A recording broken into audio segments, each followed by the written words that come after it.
Olá, meus amigos, muito boa noite, boa tarde, bom dia, tudo depende da hora que você está vendo, né? Mas seja muito bem-vindo ao meu canal. Cláudio Luiz Caivano, sou eu, esse mesmo que vos fala. A gente tem tratado nesses dias aqui, nesses episódios especiais, sobre a Petrobras. No primeiro episódio, eu tratei sobre monopólio, explicando tudo do ponto de vista da Constituição Federal e das leis infraconstitucionais. No segundo episódio, nós abrimos ali a composição do preço, a chamada precificação dos combustíveis, né? Gasolina, diesel e o GLP, o gás de cozinha. No episódio anterior, ontem, nós tratamos dos impostos. Eu fiz ali uma análise, inclusive, já quero ressaltar aqui, que foi importante, uma pessoa me mandou uma mensagem no vídeo, deixou ali no YouTube, dizendo, mas então agora o ICMS é o problema, essa alíquota já está nesse patamar há mais de 10 anos. Eu tenho que responder, aproveitando, agradeço o comentário, mas é um ledo engano. Na verdade, a alíquota em 2019, aqui em São Paulo, era de 25%. Para vocês terem uma ideia, o que isso representaria no preço final do combustível, reduziria em 30 centavos de real. Será que é um bom valor no preço de cada litro de combustível? Tenho certeza que é. Lembrem daquela estimativa que eu fiz, eu vou fazer de novo aqui rapidamente. Imaginemos um carro médio que abasteça a 7,69 e tenha 60 litros de capacidade no tanque. Vai gastar isso aqui, R$ 461,40. Agora, se ele custar, dentro dos mesmos 60 litros, 60 vezes 7,39, tirando 30 centavos, perdoem, R$ 443. A diferença é muito pequena, né? 30 centavos vezes 60 litros, a diferença é de R$ 18. Mas são R$ 18 a menos que você tira do seu bolso para o pagamento do combustível. Isso sem mexer em especificação nenhuma do que temos hoje, só mexendo na alíquota de ICMS dos estados. Então, me parece bastante importante. Não pode ser tratado de uma maneira tão assodada, né, tão por cima, tão superficial, tão rasa.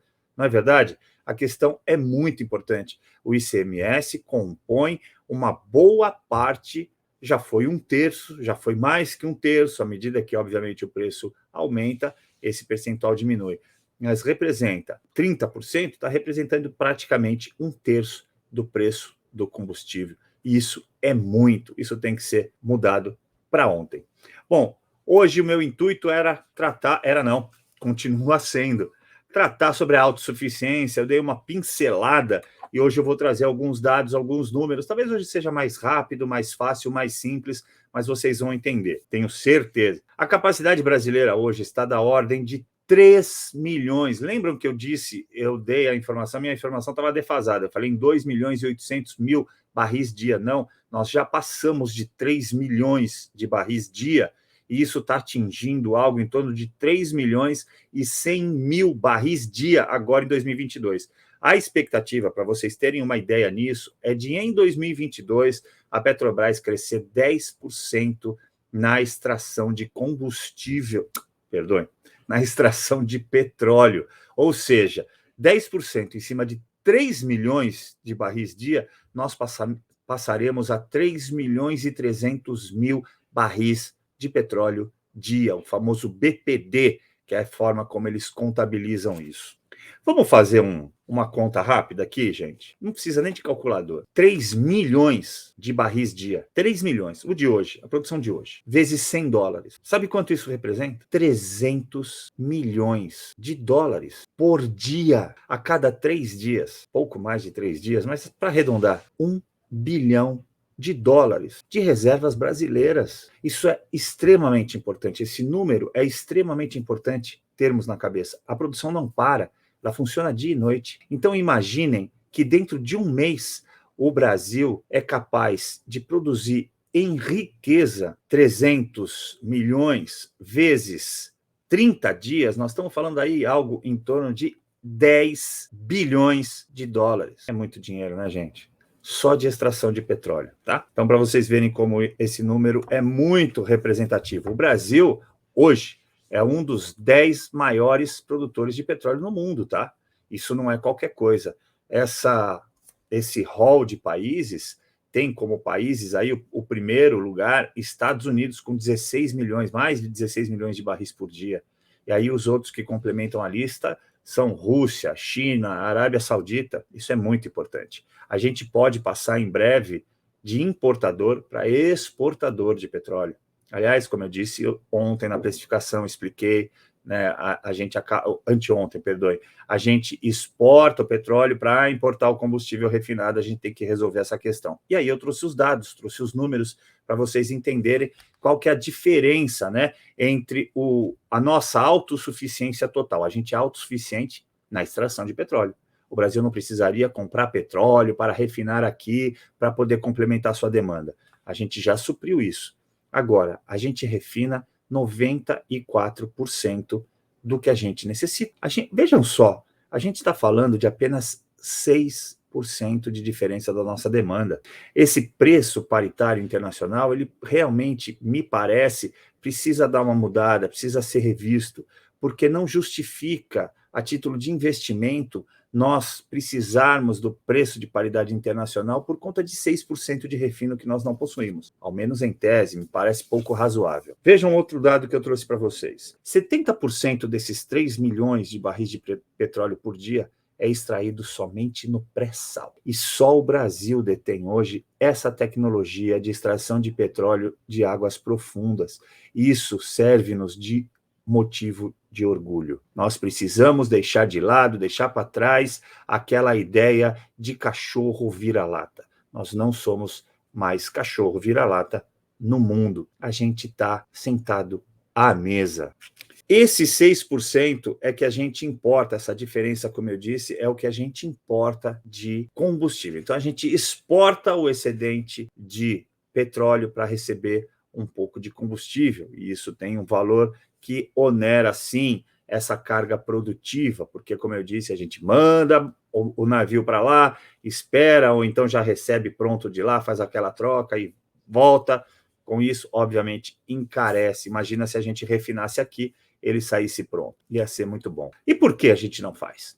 Vocês devem se lembrar que eu falei da refinaria Abreu e Lima, eu falei do Comperj, eu falei, penso ter dito, sobre a Premium 1 e Premium 2, que foi aquela refinaria que nem saiu do papel, você se recorda? Custou 3 bilhões de reais somente o distrato. Eu disse isso, tenho certeza que eu passei essa informação para você.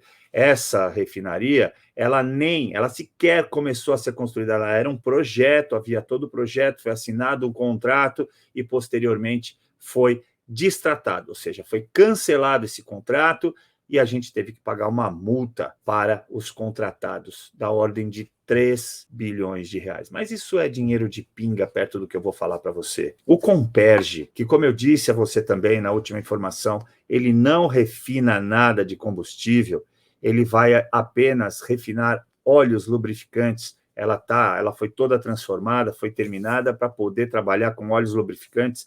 Ela custou, você está sentado? Eu espero que sim. Ela custou 30 bilhões de dólares. Algo, grosso modo, numa multiplicação bem básica aí, com caneta aqui, fazendo na ponta da caneta, 150 bilhões de reais. É muito dinheiro, né? Pois é, ela já é cotada como a mais cara do mundo e não refina petróleo. Triste, né? E aí eu chamei a atenção para você também sobre Abreu e Lima. Também ficou pronta. Na verdade, está para terminar, não está refinando petróleo, nem sei se vai. A produção aparentemente é extremamente pequena e ela já custou aos cofres da Petrobras, aos nossos cofres, né? Ou seja, ao dinheiro também do povo brasileiro, 11 bilhões de dólares, algo na casa aí de 50 bilhões, né? Quase 60 bilhões de reais. Então você vê que só em 2 dessas refinarias eu estou falando aí de um investimento da ordem de 200 bilhões de reais que não fez com que elas funcionassem e refinassem petróleo. Se elas refinassem petróleo, o Brasil seria hoje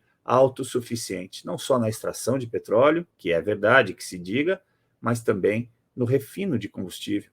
Ou seja, nós não precisaríamos importar absolutamente nada, nem de combustível, nem de óleos lubrificantes. Aí todo mundo pergunta, mas o que fazer para corrigir isso? De duas uma. Ou nós transformamos uma dessas refinarias, dessas duas, né? Porque a terceira não dá tempo de construir, pelo menos não por enquanto, não imediatamente, para resolver o problema. Ou a gente pega uma dessas duas e efetivamente termina, por exemplo, Abreu e Lima, porque a Comperj já está totalmente modificada, acredito que ela não tenha mais condições de ser revertida para refino de petróleo para a finalidade de gasolina, porque é bem mais caro todo o projeto. Mas talvez em Abreu e Lima ainda seja possível. Então, que se coloque ali pessoas especializadas definitivamente, que deve estar acontecendo, para que a gente possa ter a refinaria funcionando. E, se for o caso, construir mais uma refinaria para que a gente possa, enfim, suprir estes 6% que nos faltam para nos tornar totalmente autossuficientes. Essa é a grande questão e penso que ela deveria acontecer antes que nós iniciemos qualquer discussão e antes que se faça qualquer projeto de privatização, que nós vamos falar sobre isso amanhã. Mas eu queria apenas iniciar o debate, colocar isso para você pensar. Quando se vai vender uma empresa, claro que ela hoje já é uma SA e muitas empresas são negociadas, mas o Brasil tem, né, o povo brasileiro, através da União, através do nosso governo, tem o controle acionário e tem a Golden Share, como eu mostrei para você no dia da precificação, eu mostrei lá a divisão acionária.